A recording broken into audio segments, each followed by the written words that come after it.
Bienvenidos una vez más a Génesis. Ahora nos toca el capítulo número 15 y vamos a orar. Señor, agradecemos tu bondad, tu misericordia, tu amor, Señor, y el tiempo que ahora vamos a pasar estudiando tu palabra. Te pedimos que seas tú mostrándonos aquello que nos quieras enseñar, que lo podamos aprender y poner por obra, mi Dios. En el nombre de Jesús. Amén. Ok, antes de empezar el capítulo número 15, solo recordando un par de cosas que habían pasado antes, y habíamos visto que antes Abraham había salido victorioso de una guerra y adicionalmente se había encontrado con estos dos reyes, ¿no? Se había encontrado con el rey de Sodoma y con Melquisedec, el rey de Salem, y ya vimos lo que ocurrió también. Abraham logró rescatar a su sobrino Lot y al mismo tiempo pues rechazó el botín de parte del rey de Sodoma y prefirió dar los diezmos a Melquisedec. Y aprendimos en el capítulo anterior acerca de todas esas cosas. Y de aquí en adelante iban a pasar algunas cosas diferentes, pero todos creo que nosotros hemos pasado alguna vez en nuestra vida cristiana, pues por las dudas, por aquellos tiempos en que de pronto hay algo que está pasando en nosotros que no nos permite creer al 100%. Y hay muchas clases de dudas, pero algunas de ellas, digamos que las más importantes, son las dudas del tipo intelectual, por ejemplo. Ellas tratan con el carácter de Dios, con las dudas de la bondad de Dios, si Dios es misericordioso o no lo es, si es justo y cosas por el estilo. Y también la famosa duda aquí de por qué es que Dios permite el sufrimiento de los buenos y por qué es que los impíos pueden prosperar y todas esas cosas. Y también tenemos otro tipo de dudas que son las dudas existenciales. ¿Cuáles son esas dudas? Pues cuando tenemos circunstancias adversas en nuestras vidas, por ejemplo, en un momento de crisis económica, en un momento de enfermedad, en un momento de que estamos sufriendo por haber hecho incluso una cosa buena o haber obedecido incluso a Dios. También tenemos las dudas de origen espiritual, aquellas que nos asaltan cuando pensamos que Dios no escucha nuestras oraciones, cuando estamos, ¿será que Dios me contesta? ¿Será que realmente no le intereso y por eso es que no me contesta? Y cosas por el estilo. Y también hay las dudas cuando tenemos circunstancias anímicas especiales. A veces nuestro ánimo está mal, está desanimado y eso influye en nuestra vida espiritual. Y las dudas se acrecentan de tal manera que la persona incluso puede llegar a tener un estado de depresión. Y usted y yo no somos los únicos que han tenido estas dudas, sino que también el hombre del que estamos estudiando, que es Abraham, después de hacer todo lo que mencionamos que hizo, también tuvo sus dudas. Y vamos a ver qué es lo que pasa en el verso número 1. Después de estas cosas vino la palabra de Jehová a Abraham en visión, diciendo: no temas, Abraham, yo soy tu escudo y tu galardón será sobremanera grande. ¿Por qué Dios comienza a hablarle a Abraham de esta manera? Le dice, la primera palabra que le dice es no temas. Recuerde que él vino ganando una guerra, él vino buscándose otros enemigos, como quien dice. Entonces Abraham estaba de todas formas alerta de si existiera alguna represalia por parte de aquellos reyes a los que venció.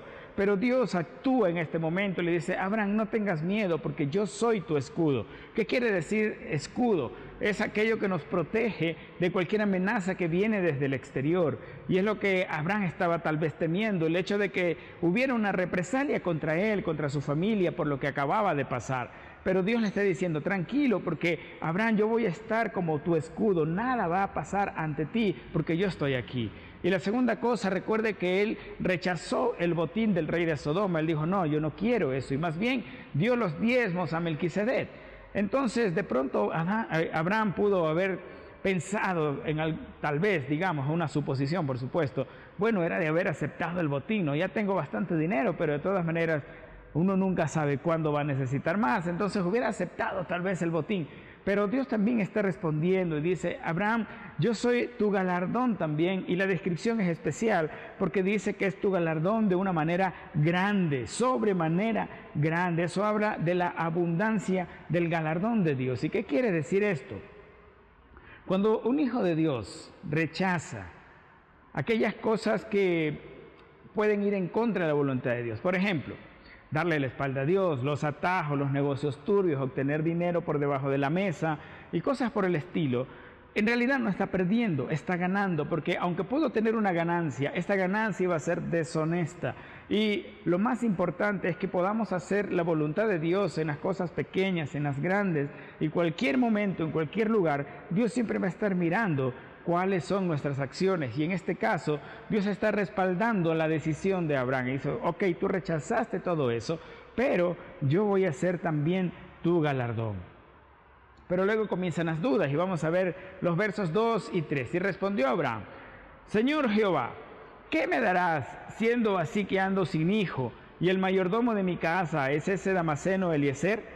Dijo también Abraham, mira que no me has dado prole, y aquí que será mi heredero un esclavo nacido en mi casa.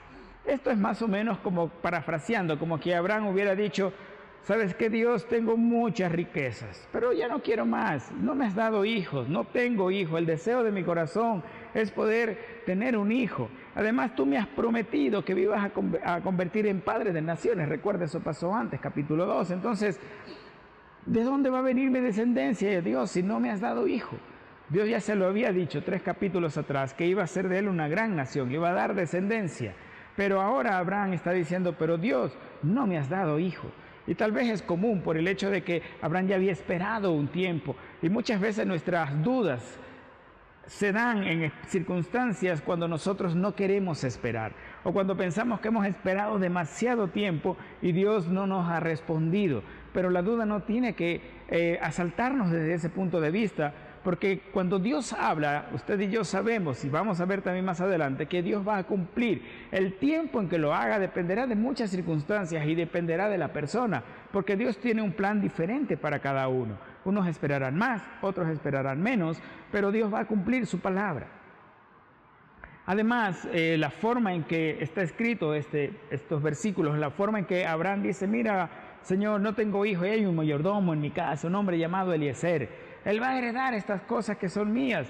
Y tal vez él está diciendo, pero Señor, no es carne de mi carne, es una persona extraña.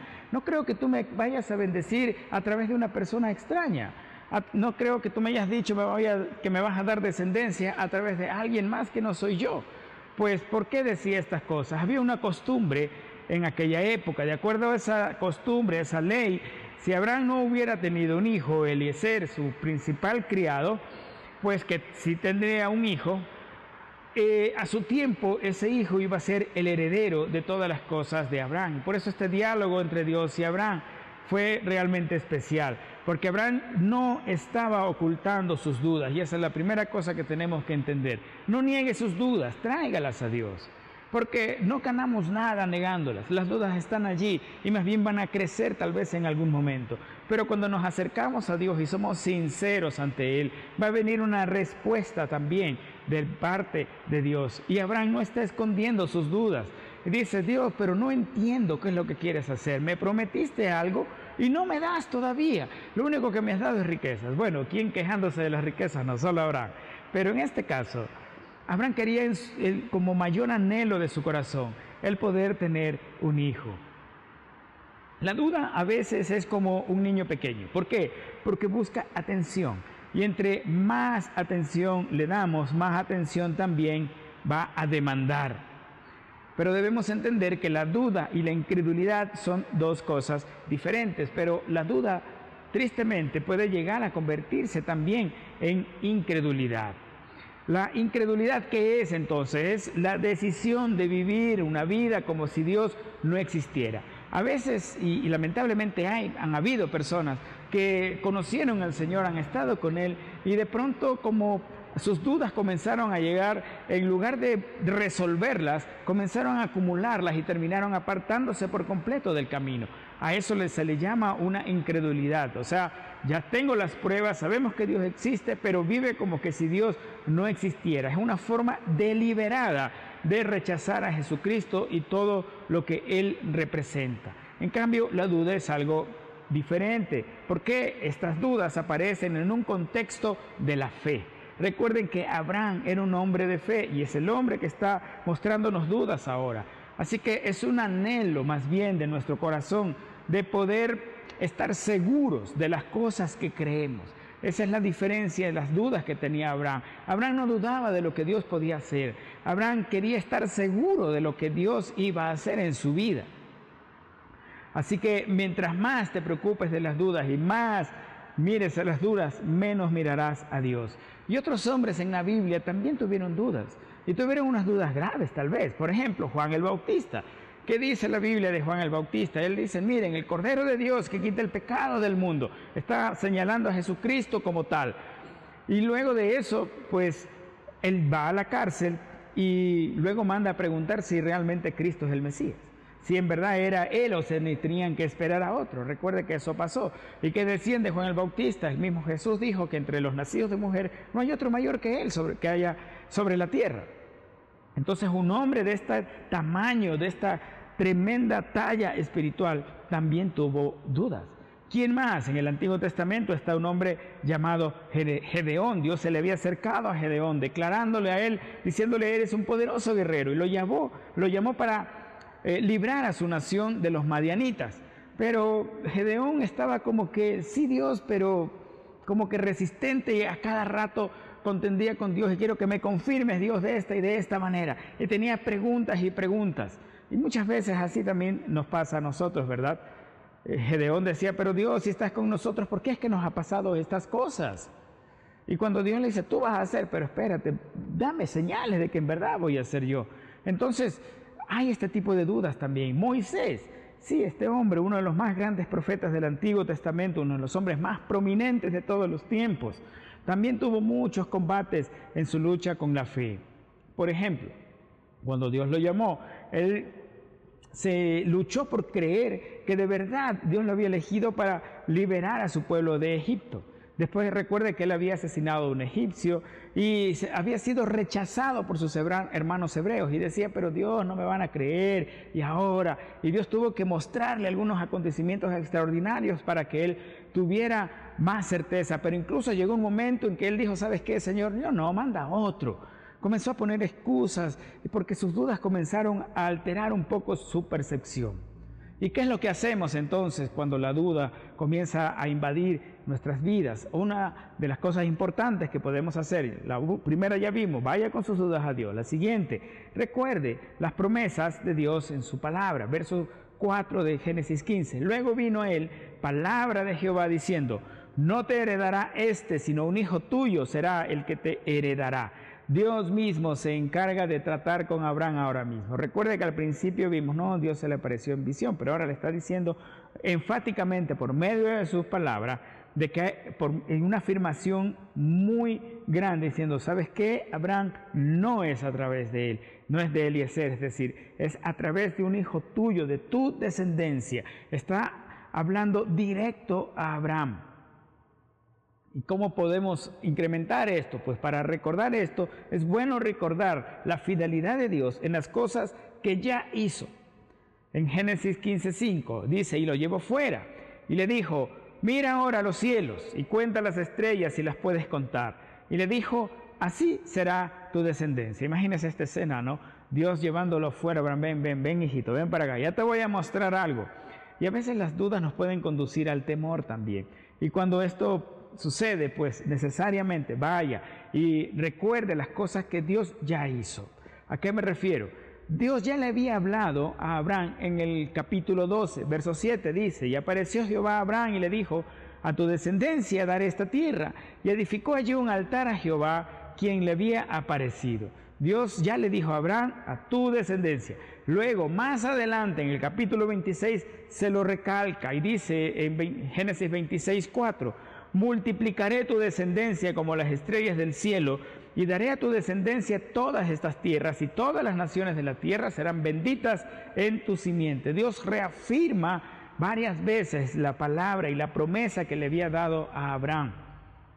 Pero también los hebreos tendrían a hacer lo siguiente. Dios comenzaba a aparecérseles después de Abraham a sus descendientes. Se le iba a decir, yo soy el Dios de Abraham, de Isaac y de Jacob.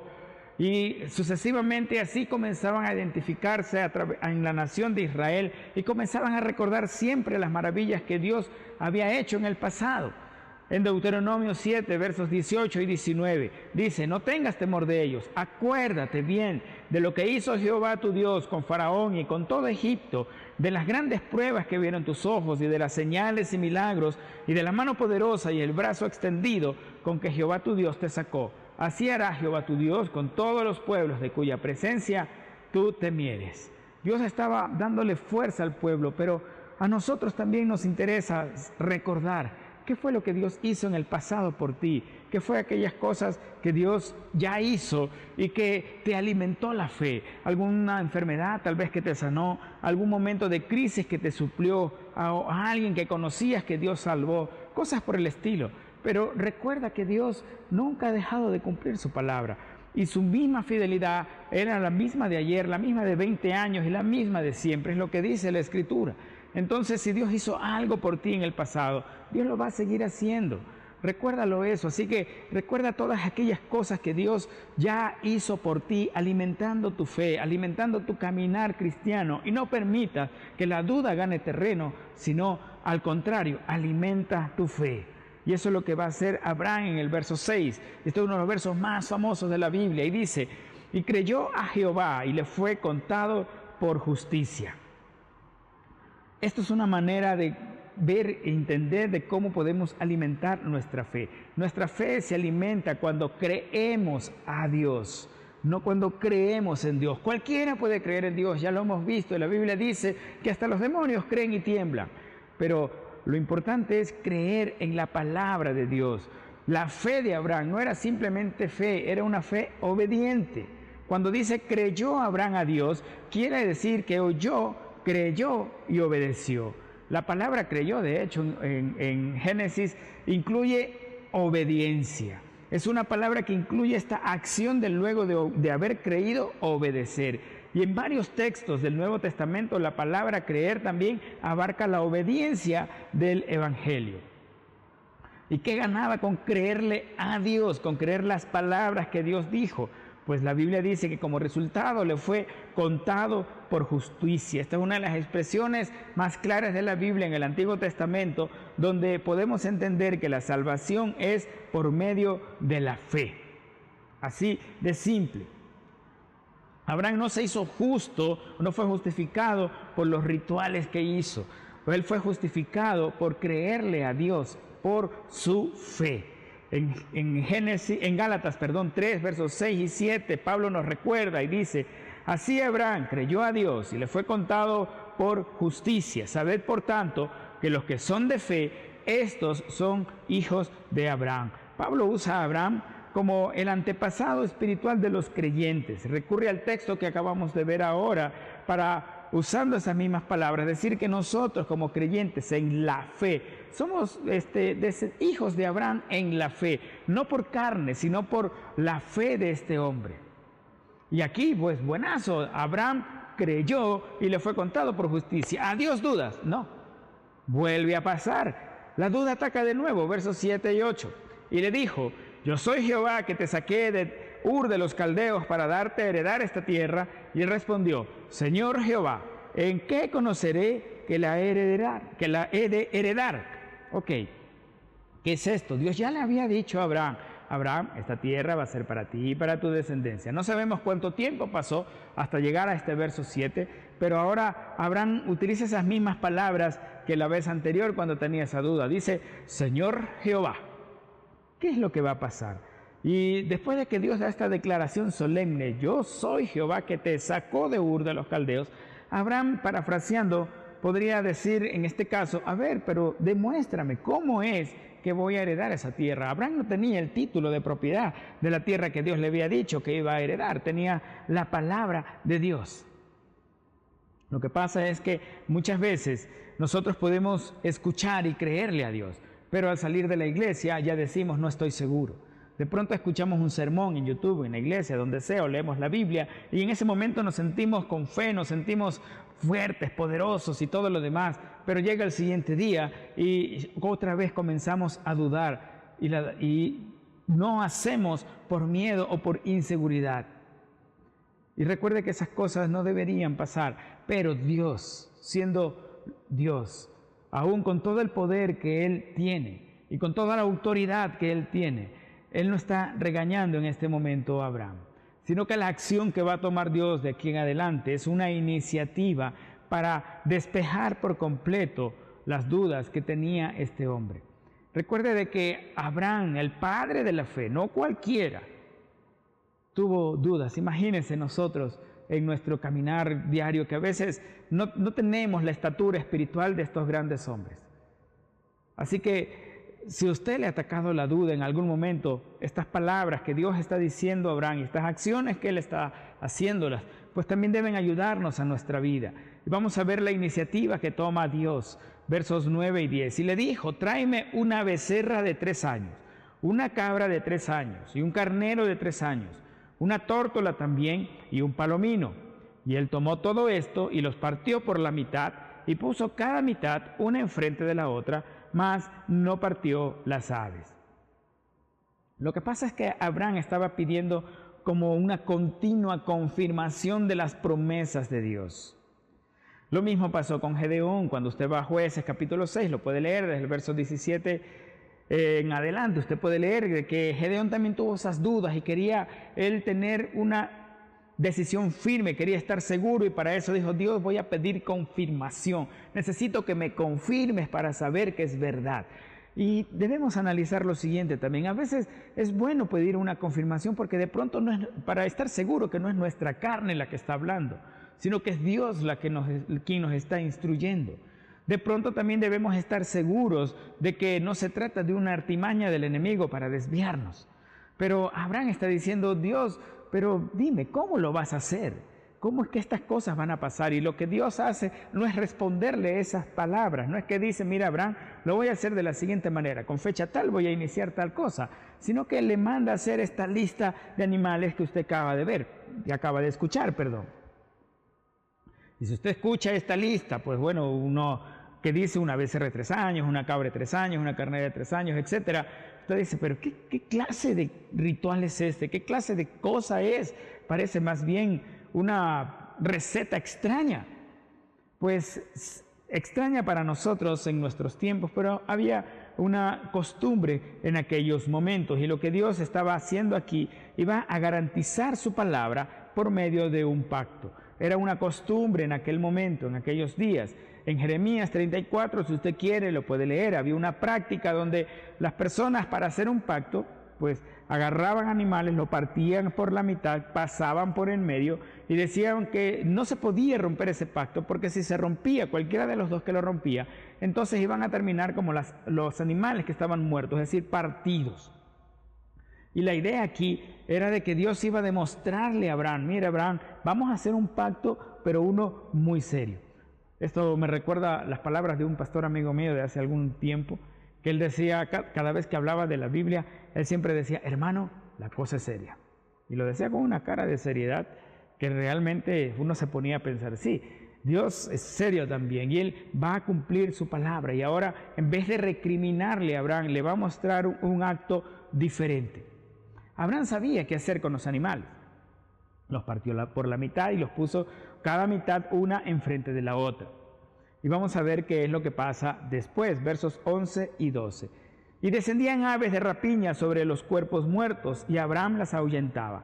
Mas a la caída del sol sobrecogió el sueño a Abraham, y aquí que el temor de una grande oscuridad cayó sobre él. ¿Qué es lo que pasaba? Iban a hacer el pacto, pero no llegaba Dios. Abraham estaba esperando, imagínense.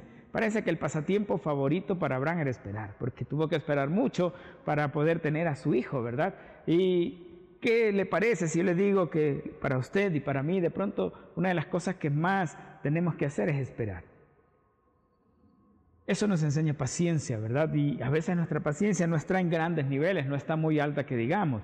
Pero Abraham en este momento, cuando ya estaba, bueno, Dios, en ese tira y jala, no ver, Dios, tú me dijiste esto, te creo, pero luego vuelvo a dudar y luego te vuelvo a creer y luego te digo, bueno, ¿y cómo me lo vas a hacer?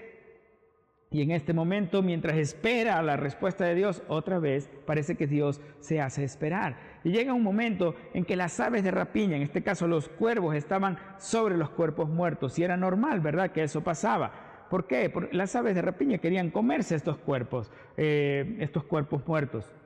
Pero debemos ver lo siguiente: Abraham las ahuyentó. Y eso es importante entenderlo también.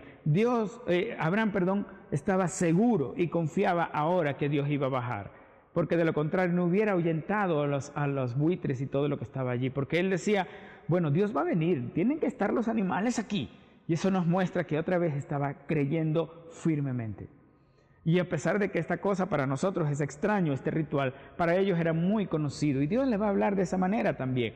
De pronto para alguien es extraño, pero usted, que fue creado por Dios, Dios sabe cómo tratar, con qué palabras decirle, en qué manera lo vamos a entender también. Y luego de que Abraham espantó todas estas aves, vino un temor, dice, de grande oscuridad y cayó sobre él, porque seguía esperando. A pesar de que él estaba seguro que Dios iba a venir, también era, pero Dios, apúrate. Y el temor puede llegar a nuestras vidas, como dice aquí, con una grande oscuridad, de aquellos momentos en que no sabemos qué hacer, en que no sabemos por dónde ir. Pero vamos a ver qué es lo que pasa. Dios va a disipar sus dudas. Versos 13 al 16. Entonces Jehová dijo a Abraham: ten por cierto que tu descendencia morará en tierra ajena y será esclava allí y será oprimida 400 años, mas también a la nación a la cual servirán juzgaré yo. Después de esto saldrán con gran riqueza y tú vendrás a tus padres en paz y serás sepultado en buena vejez. Y en la cuarta generación volverán acá, porque aún no ha llegado a su colmo la maldad del amorreo hasta aquí. Yo pienso que tal vez es normal que haya tenido este temor a Abraham, porque iban a venir unas palabras de Dios un poco sobrecogedoras. Le iba a decir a Abraham: tu descendencia va a ser esclavo. ¿Qué pasaría si usted le dice, sabes qué, tus hijos o tus nietos van a ser esclavos? Pues ahí ya no nos gusta mucho, ¿verdad? Ahí como que, a ver, ¿cómo es la cosa? ¿Cómo es esto, Dios? No lo entiendo. Dios tiene un plan y su plan no es solamente para ti. Ese plan incluye toda la humanidad. Porque luego está diciendo aquí donde estás viviendo, Abraham, hay una gente llamada los amorreos. Ellos se han portado mal, pero voy a darles un tiempo para darles la oportunidad de volver a mí. Ese tiempo iban a ser 400 años. Eso ya lo sabemos nosotros. Abraham en ese momento no lo sabía, pero le está dando al mismo tiempo consuelo a Abraham y le dice: después saldrán con gran riqueza. O sea, van a ser esclavos, pero luego van a ser compensados de alguna manera. Y tú, dice, vendrás a tus padres y serás sepultado en buena vejez. Está hablando en primer lugar a su descendencia y luego a Abraham como persona. Y Dios tiene que comenzar a hablarnos de esta manera, porque Él comienza diciendo: ten por cierto. Cuando vienen estas palabras de Dios es porque obviamente no hay ninguna duda, y Dios toma esa iniciativa amorosa cuando tenemos dudas. En el Nuevo Testamento hay un personaje que probablemente usted lo conoce muy bien, que es Tomás. Recuerda qué pasó con él, ¿verdad? El Señor se había aparecido a los 12, pero no estaba Tomás en ese momento ahí, se había aparecido a los discípulos. Y los discípulos dijeron: oye, Tomás, el Señor se nos apareció a unas puertas cerradas.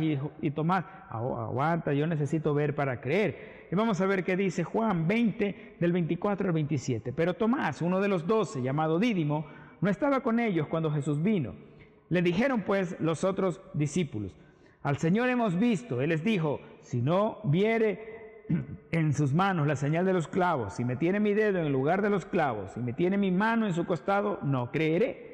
8 días después estaban otra vez sus discípulos dentro y con ellos Tomás. Llegó Jesús, estando las puertas cerradas, y se puso en medio y les dijo: paz a vosotros. Luego dijo a Tomás: pon aquí tu dedo y mira mis manos, y acerca tu mano y métela en mi costado, y no seas incrédulo, sino creyente. A veces juzgamos a este hombre llamado Tomás: ¿cómo puedo no creer? Pero a veces también nosotros no creemos en diferentes circunstancias. Y Jesús lo tomó de una manera amorosa, porque Él no vino a reclamarle a Tomás, sino que fue a demostrarle a Tomás. ¿Y qué fue lo que hizo? ¿Cuál fue el método que Jesús usó? En primer lugar, Jesús le tendió la mano.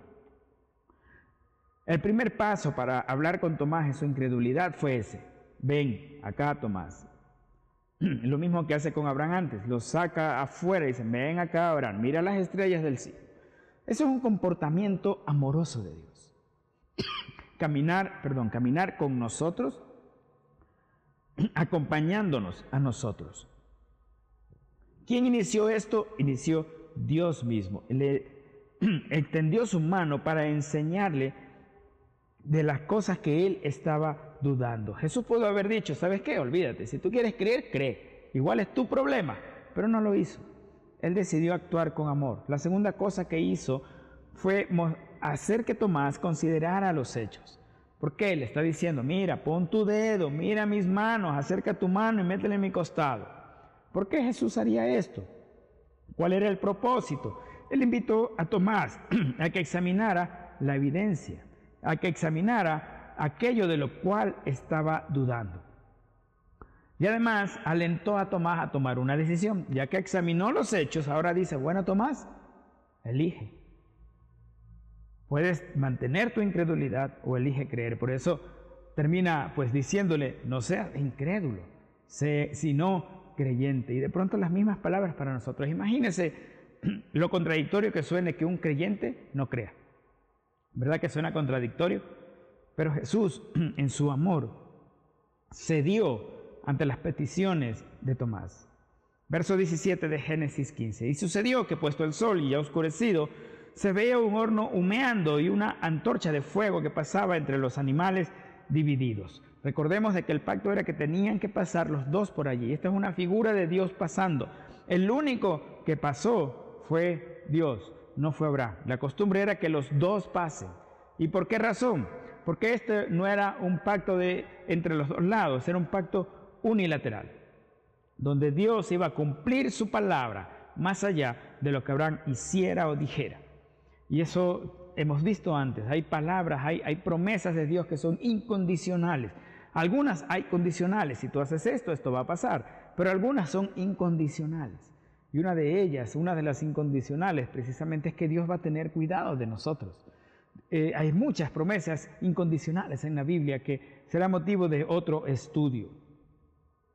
Versos 18 al 21. En aquel día hizo Jehová un pacto con Abraham diciendo, a tu descendencia daré esta tierra, y desde el río Egipto hasta el río grande, el río Éufrates, la tierra de los ceneos, los ceneseos, los cadmoneos, los heteos, los fereceos, los refaitas, los amorreos, los cananeos, los gergeseos y los jebuseos y los que terminan en eos. No, eso, hasta los jebuseos sí. Dios, ¿qué está haciendo aquí? Está dándole límites a la tierra que le iba a dar. Mira, ahora sí Dios fue específico. Primero le dijo, mira Abraham, levanta tu mirada y si ves toda esa tierra, toda esa va a ser para ti. Pero ahora ya está siendo más específico. Mira Abraham, te voy a dar de aquí hasta aquí la tierra de toda esta gente que te acabo de nombrar. Es una forma muy directa de disipar sus dudas. Porque Abraham veía una tierra y ¿y ahora de dónde a dónde mismo? ¿Qué será? Pero ahora Dios viene y le dice, mira, después de haber hecho el pacto donde solo Dios pasó, recuérdelo, es importante porque Dios está comprometiéndose a sí mismo y no le está exigiendo nada a Abraham. Y no le está recriminando incluso el hecho de haber tenido todas estas dudas. Pero le está diciendo ahora sin límites a Abraham, vamos a ver, de aquí hasta aquí es lo que va a ser para ti. Entonces, Dios siempre va a actuar tomando la iniciativa. Hay un consejo adicional, busque a alguien que le pueda resolver sus dudas. Por ejemplo, de pronto usted tiene una duda de carácter espiritual o una duda de estas en que esta palabra en la Biblia no la entiendo. Pues busque ayuda. ¿Y dónde? Puede ir a su pastor, puede ir al líder. Son opciones buenas que usted puede entender, ¿verdad? Que usted puede ir y esa conversación le va a dar luz a las dudas que usted tenía y probablemente, y lo más seguro, es que ya no tenga esas dudas.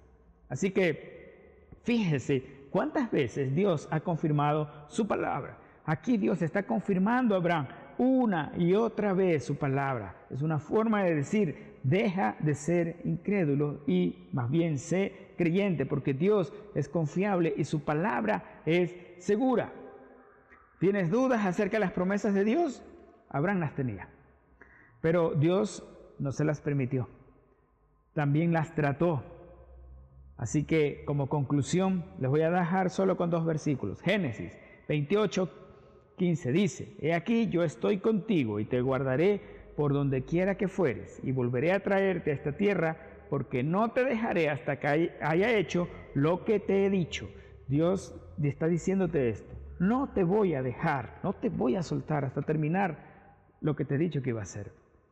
Y en Marcos 9:23 y 24 Jesús le dijo, si puedes creer, al que cree, todo le es posible. E inmediatamente el padre del muchacho clamó y dijo, creo, ayuda mi incredulidad.